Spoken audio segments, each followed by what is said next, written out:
Okay, um, so we'll start the second part of the lecture. Uh, Here now I will be talking about the redox metabolism, interaction with the stromal cells, and interaction with the whole body. And then we go into a little bit about the methodology of the investigation, how do scientists investigate the energy metabolism of cancer cells, and a little bit about the clinical implications. So this is actually a very good poster for the redox metabolism. It's about the mitochondrial function in cancer. And this is a poster with a lot of detail. And this poster can be downloaded at this website. I would recommend that. So redox regulation in cancer. With the oncogene activation, in the cancer formation process, there's inflammation, the inflammatory cytokines and the growth factors, and these can lead to activation of the cyclooxygenase, and the NADPH oxidase. These expression of these would lead to formation of reactive oxygen species in the cell. And also, with the inflammatory process involved in the carcinogenic process, there are inflammatory cells that infiltrate the tissue. And these inflammatory cells would secrete reactive oxygen species, and that the cancer cells would also need to handle that as well. From chemotherapy, from radiation, from all the things that we do to try to kill the cancer cells, and many of them would lead to activation of the formation of reactive oxygen species. And these reactive oxygen species need to be handled, otherwise they would trigger apoptosis in the cells. And also aerobic glycolysis would increase the production of reactive oxygen species from the energy metabolism. But to handle all the reactive oxygen species from the other sources, the glutathione synthase or glutathione is very important to neutralize the reactive oxygen species. So the mitochondria is the nexus of all the biosynthetic pathways, and they not just produce the energy from oxidative phosphorylation, but they also regulate the mitochondrial and cellular redox potential status. They generate most of the reactive oxygen species. But there are other roles, for example, regulation of calcium concentration, and it's also a very important regulator of the apoptotic process.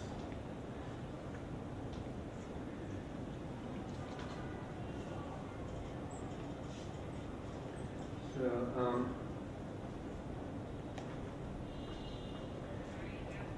the glutathione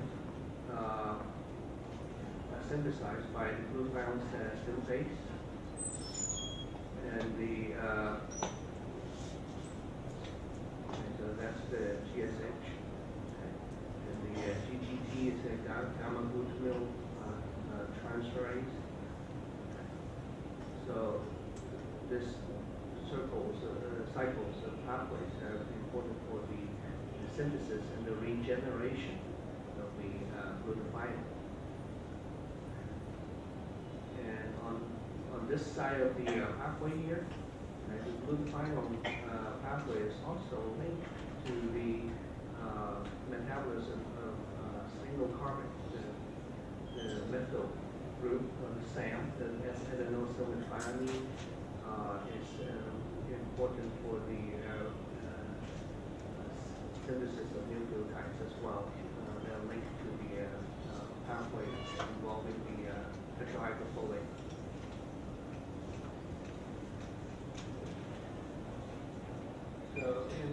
process of metabolizing the glucose to lactate, there's a lot of acids being generated. And in order to get rid of the acid, the cancer cells also need to have the mechanisms to get the acid out of the cell. One way to do it is to use the MCP4, which is the monocarboxylate transporter force. And we transport the lactate out of the cell, and along with that, the hydrogen ion along with the lactate. Another way is to sodium hydrogen exchanger. So you take a sodium ion in and extrude the hydrogen ion out. Another way to balance the pH is using a buffering system. Okay, using the bicarbonate. Carbonic anhydrase is the enzyme that regulates the bicarbonate concentration in the cells. So with these three systems, the cell is able to regulate the pH within a tight range.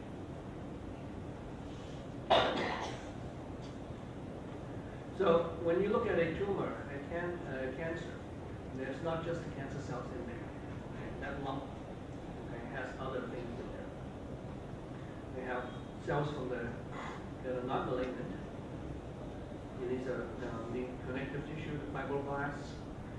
Okay, and in the blood vessels, they have the endothelial cells, and you have the pericytes, and then you have the non-cellular matrix, the extracellular matrix, and then there's also the inflammatory cells that are infiltrating the tumor, and they can be lymphocytes, or they can be myeloid cells, like macrophages, etc.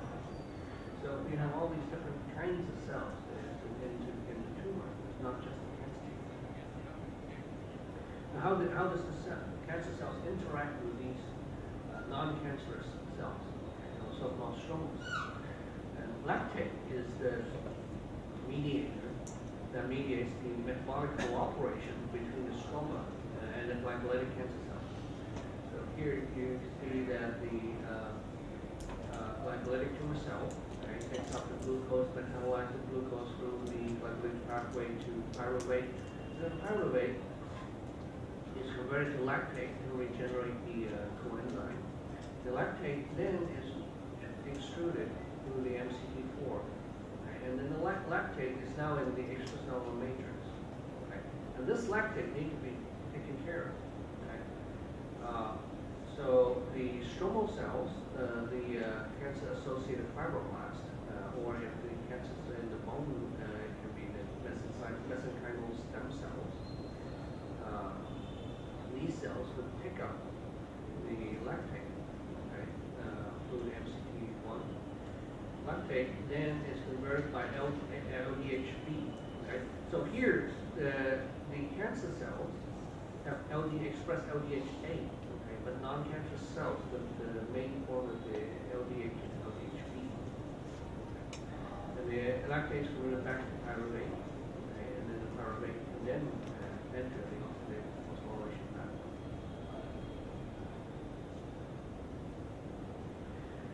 There's also another phenomenon that's related to the generation of reactive oxygen species that change the metabolism of the tumor-associated stromal cells. And this phenomenon has been described as the reverse order phenomenon. So basically, this is a reciprocal metabolic reprogramming through lactate shuttling. So this is the metabolic coupling between the tumor cells and the tumor-associated fibroblasts. Okay. So the tumor cells would release reactive oxygen species, which downregulate caveolin-1 in the tissue-associated fibroblasts. The reactive oxygen species can cause the DNA damage and genomic instability. And the oxidative stress upregulates the aerobic glycolysis and induces autophagy in the tumor-associated fibroblasts. And that results in the production of nutrients, such as lactate and ketone. And the lactate and the ketone would then stimulate the mitochondrial biogenesis and oxidative metabolism in the tumor cells. And so this is the opposite of the Warburg phenomenon. So that's why it's called the reverse Warburg effect. So, in a more simplified, simplistic way of expressing this reverse Warburg effect, here you have the epithelial cancer cell. So from the glycolysis, you have the cancer-associated fibroblast. Okay, because of the reactive oxygen species secreted by the cancer cells, the caveolin one is activated, and that changes the cells using autophagy. These cells undergo glycolysis and form the lactate. Lactate extruded by MCT and taken up by the to become, and that lactate now becomes the energy source for the cancer cell. And the epithelial cancer cell will take up that lactate, and the lactate enters the TCA cycle for metabolism. So this type of coupling is quite the opposite of the Warburg effect. Okay, so that's why it's called a reverse Warburg. So that has been described, and I think that in the cancer, in the tumor, because of different regions within the tumor, the microenvironment can be different. I think that all these different processes can occur in various different degrees in different parts inside the tumor. So also at another level of complexity, when you have a tumor that's growing in your body, your body as a whole organism is also interacting with this tumor. So now we talk about host metabolism, the whole body lipid metabolism in cancer. Okay. So up here in part A here, okay, so if you have a person that is obese, okay, a fat person, as you would have already known, that obesity is also associated with insulin resistance. Okay? And the high degree of insulin resistance will lead to the type 2 diabetes. So obesity and insulin resistance can contribute to the cancer development, right, by increasing the secretion of insulin by the beta cells from the pancreas, and by enhancing the availability of the IGF-1, which the insulin-like growth factor 1, due to increase the binding with the IGF binding protein.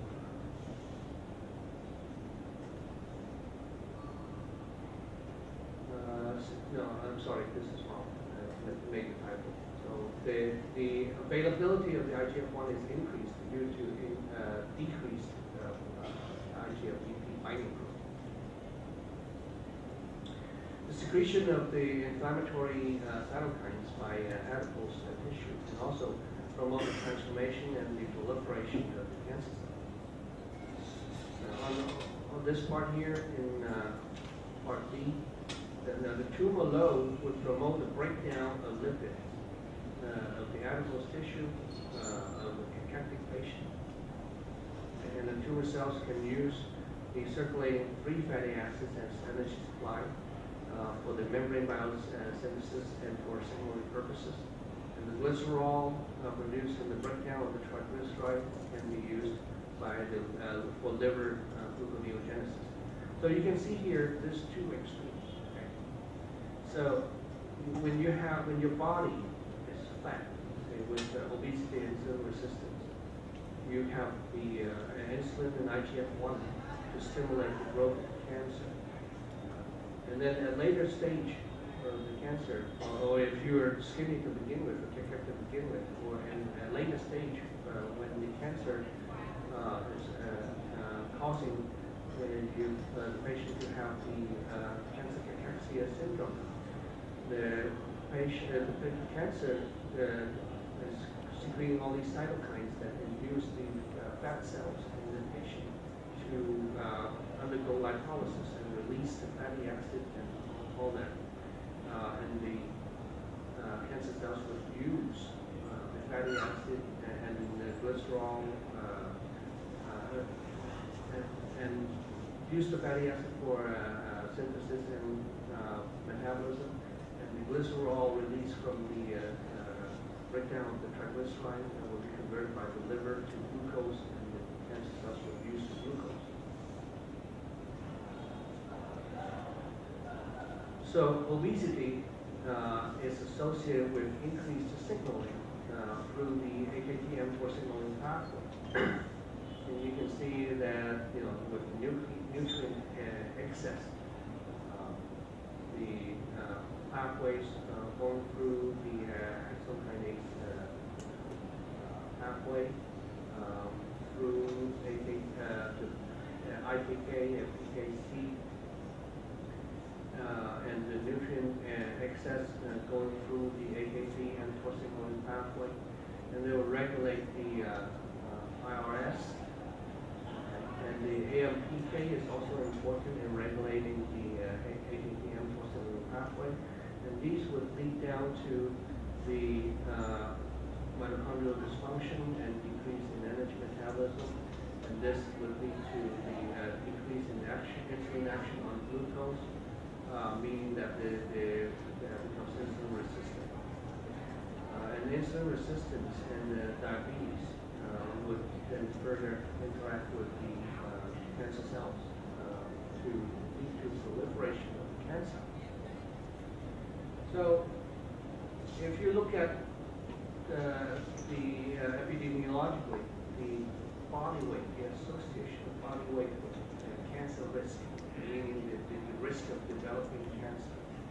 If the person is obese or overweight, there's increased risk of many cancers. Not all types of cancer, okay, only certain types of cancer are more have a stronger association with the obesity and being overweight. And that is breast cancer in postmenopausal women. Okay, so breast cancer in premenopausal women is a different story. So that is dependent on the hormonal status of the patient as well as the type of cancer also. Colon cancer, rectal cancer associated with obesity, endometrial cancer, kidney cancer, and adenocarcinoma of the esophagus is associated with obesity, pancreatic cancer associated with obesity. Make a note that this is adenocarcinoma of the esophagus. Okay, squamous cell carcinoma of the esophagus is different. Okay? And the association of obesity is with the adenocarcinoma and not squamous cell carcinoma. Now, there's also probable association with these cancers, but these evidence is not as strong as these. So overall, okay, if you look at the big picture, about 1/3 of most common cancers in high-income countries can be prevented by eating a healthy plant-based diet, being physically active and maintaining a healthy weight.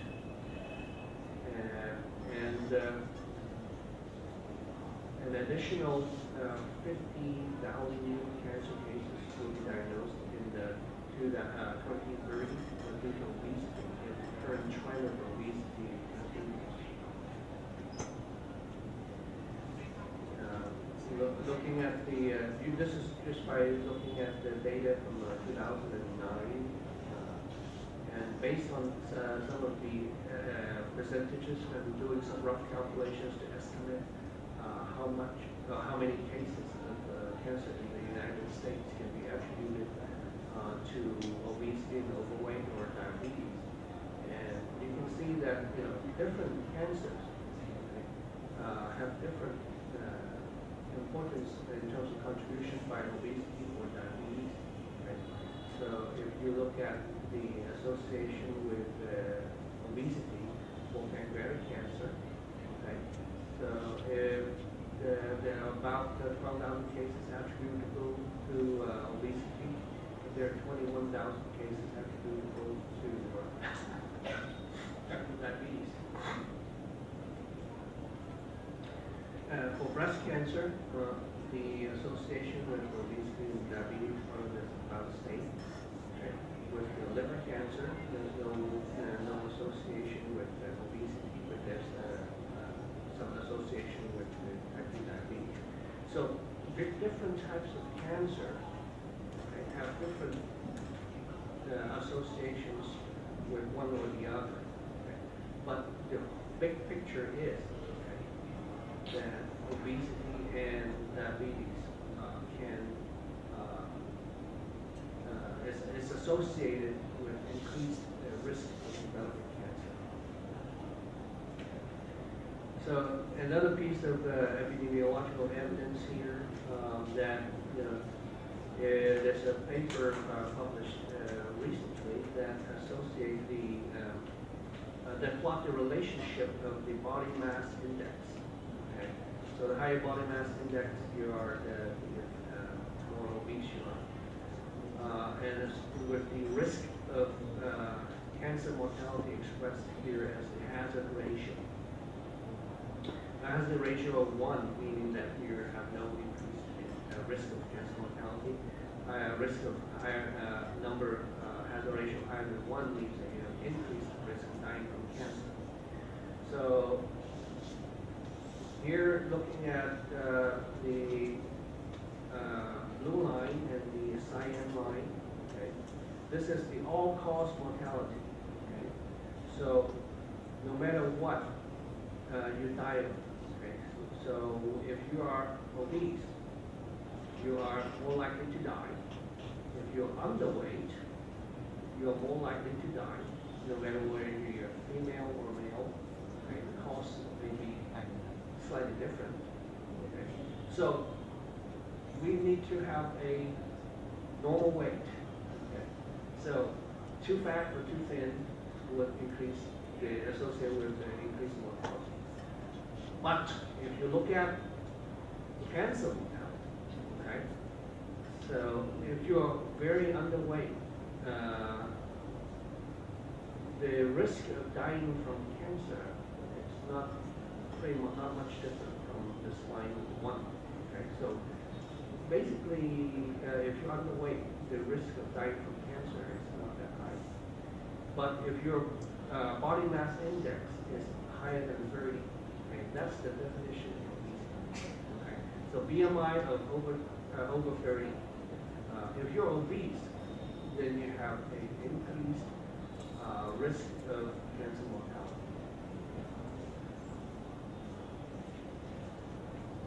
So there's also important to look at the lean body mass. Okay. So the lean muscle mass is an indication of how healthy you are or how strong you are in terms of the ability to perform daily activity.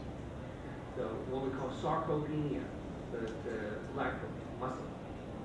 Sarcopenia is a prognostic factor that's associated with poor prognosis.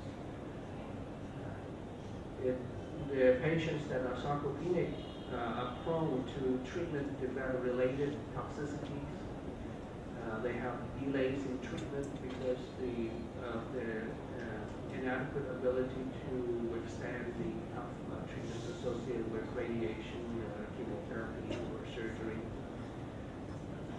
There's very often would mandate a reduction in the dose of the treatment, and which sometimes may compromise the efficacy of the treatment. There's also a situation called sarcopenic obesity.